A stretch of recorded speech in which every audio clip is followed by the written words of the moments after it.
Hi friends! It is exciting. It's an exciting week for horror.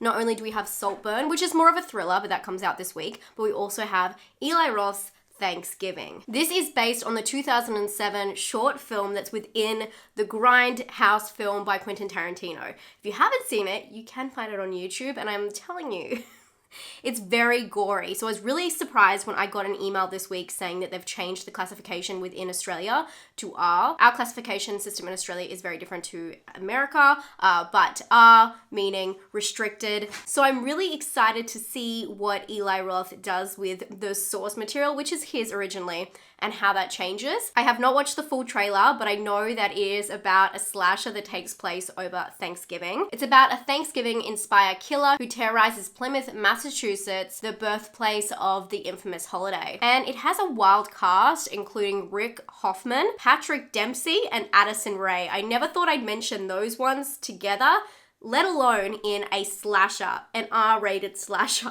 So wild. The original is very 70s kind of style slasher, and it's very gory. It's disgusting. You'll have to watch it for yourself, but it's definitely R-rated as well. The kills are very gnarly, and it has a lot of sexual content. So I'm really interested to see what comes out of this film, because I know it's not that same kind of 70s aesthetic. So very keen. I'm just down for a wicked slasher and hopefully a lot of good kills. Eli Roth is very hit and miss for me, so I'm excited to see what comes out, because you never know what you get with Eli Roth. Sometimes you get a Hostel, sometimes you get a Knock Knock, and sometimes you get a Green Inferno. Films that just don't overlap at all. Maybe with some of the cast, but that's it.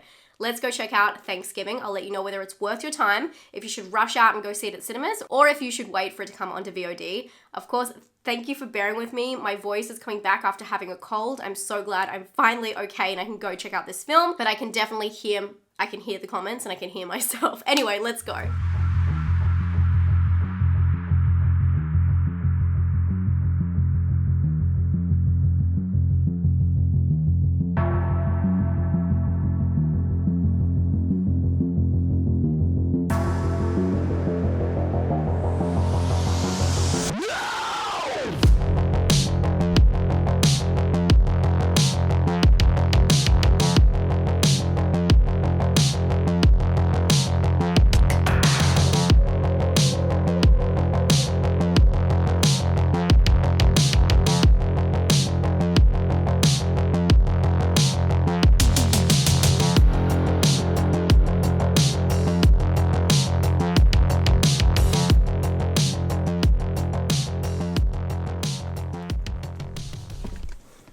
Hi friends, welcome back to me. I just got out of watching Thanksgiving. I really wanted to call it Thanksgiving, but we've been there before.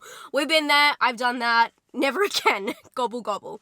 I want to say straight off the bat, my reaction to that one is it kind of felt like a standard slasher, which I was not expecting from Eli Roth. So the film starts out following a family on Thanksgiving one year, and this horrendous event happens in their town that involves a lot of people. It's this tragic event, and it's a lot of carnage, and then we go to a year later, and this killer shows up and seems to be targeting people who are around during that event. But the core story is around a group of teenagers who are trying to find out who the killer is. I felt like the movie had a lot to live up to, being Eli Roth, and Eli Roth's films sometimes are a little bit edgy in a very strange way.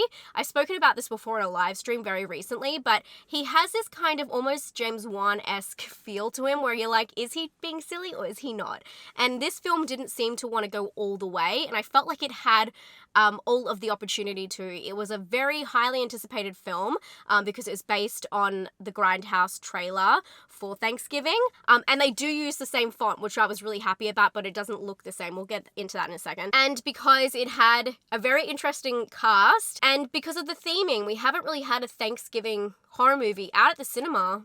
I don't even know when the last one was. So I felt like there was a lot to lean into and a lot to get creative about. And I felt like they were really creative in the kills. Don't get me wrong, this film was really gory, but it really stuck to the same structure that we're used to in all of these slashers. It felt more like just a whodunit slasher that takes place over Thanksgiving. I will say that there are some really creative moments, but there weren't as many kills, and it wasn't as brutal as I hoped it to be for something that has almost the highest rating you can have. An X would be a porn movie, so I kind of wanted a little bit more carnage, and I felt like there was more carnage in like Evil Dead Rise, so I don't know if it was the way or the psychological way that it was happening, that there was kind of a little bit of humor in the kills, or it was kind of like offbeat, that it seemed not as intense, but I felt like I was expecting a little bit more. But in saying that, that comes from a horror lover's perspective. So, I take that with a grain of salt. If you don't watch horror movies often, it may be a lot for you, but if you do watch a lot of horror movies, especially ones that have gore, I was expecting just a little bit, maybe like 1 or 2 more kills, or more to be saturated. The thing is, I felt like this movie had a little bit of lulls in between all of the action. They spent a lot of time running around, and it felt very run-of-the-mill, kind of like 2010s, which is so weird to say, like a 2010s slasher horror movie. Because the core story revolves around a group of teenagers, it just felt a little bit of run-of-the-mill, and the structure, it doesn't really go anywhere further than that. I wouldn't say it's very original, but it was solid for what it was. Like, I enjoyed the whole film, and I really wanted to know who did it, so that's all you can hope for, but it just wasn't as inventive as I had hoped. With relating to the trailer and I guess the cinematography of it, it looked beautiful. It was a beautiful looking film. It looks very, new Scream. So any of the new Scream films, it definitely had that look and a little bit of that feel because it is a whodunit, but just without any iconic characters. The things that kind of let me down in this film were the foreshadowing. I felt like it was very obvious. And that's why I hoped that Eli Roth, sometimes he's a little bit full on with his theming or comedy. Green Inferno, my God, he went all the way. And even Knock Knock is just so brutally strange. It's just a strange film. And I've spoken about this recently. I spoke about it on a recent stream. I felt like sometimes Eli Roth does that thing where he kind of toes the line of, is he joking with us or is he being completely serious with some of the content he's putting on? It's very similar to James Wan with Malignant and things like that, and people still discuss that to this day, whether it's meant to be camp or not. And I felt like this film started off with some of those elements, but they kind of lost it towards the end and became more of like just a serious slasher. Another thing I will say is I felt like a lot of the film, it had really interesting kills, but they went to very interesting places to try and make that work. It seemed like a lot of the scenes were molded around trying to make a certain scenario happen, and it felt not forced, but just very random. And I think that's fine when you're going for campy and random, but this film, you realize as you're going on, it is quite a serious, unquote, serious slasher. The film also had a lot of kind of plot holes, I would say, or some timings that were just a little bit off. And I don't think that this is the worst thing. I'm not all about trying to pick apart movies that don't make sense. It's a slasher movie, none of it is real. But I would say if they want things to be believable, and because it was more serious than I anticipated, I was very surprised by that in this film and kind of taken aback. I wish it would have just been a little bit more fun and silly than so serious, so I could really get into that aspect. In terms of the sound, I did feel myself really enjoying some of the moments during kills. The silence, they left in a lot of silence, which I thought was really good and worked really well in the theater we went to because everyone was very quiet, which I loved. But they used a lot of the silence for tension and then really ramped it up with some screeching, and I just really liked the sound design of this film. I thought that was done really well. But overall, I was really surprised to find out that this was just a run-of-the-mill slasher with some really gory kills. But other than that, I didn't think it was as original or creative as I had hoped.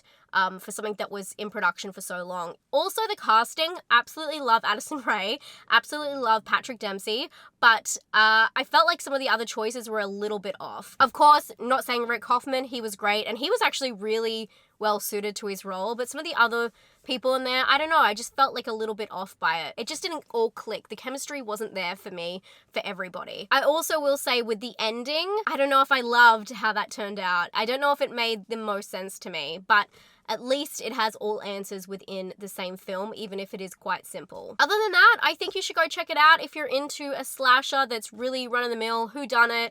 If you want to see some gore, pretty easygoing film for horror lovers. For horror lovers, okay? I know it sounds crazy when I say that, but for horror lovers, you get me. You know what I'm talking about. I know you do. If you like gore and just a slasher that is going to kind of give you that nostalgic feel, definitely check it out. I did watch the trailer, so the Thanksgiving trailer for the original film, which is a trailer. I know it's very confusing. I watched that before I watched this film, and they do kind of nod to parts of it, but it's not the same. They use the same font for the beginning. That's it. So interesting that it's not really the same at all. It does utilize the theme of Thanksgiving, but I was hoping for something just a little bit more in your face. I felt like it should have been gone all the way there, and I felt like it just wanted to stick to certain, I guess, structures that we're used to, which I thought was really interesting for a film that had an R rating that was really pushed to be made for a long time. So yeah, kind of just disappointed by that part, but it's still a solid story. For personal, I would give this film, I'm going between a 6 and a 7, maybe a 6. For originality, I'm going to give it a 3. The kills were good, don't get me wrong, but I've seen these kills before in Chucky, I swear to God. I always think Chucky and Final Destination have the most original kills, but I'd love to hear what you think about that. And for scare, I would still give it maybe like a 7 for the gore. Let me know if you're planning on seeing Thanksgiving. I would love to hear all of your thoughts down below. And if you like disturbing movies and you want to find out about some that you haven't seen, I bet you haven't seen every single one on this list. Check it out. And I'll talk to you guys very soon for another Come With Me. It's coming right up around the corner. So keep your eyes peeled for that. Stay safe and stay spooky. Bye, friends.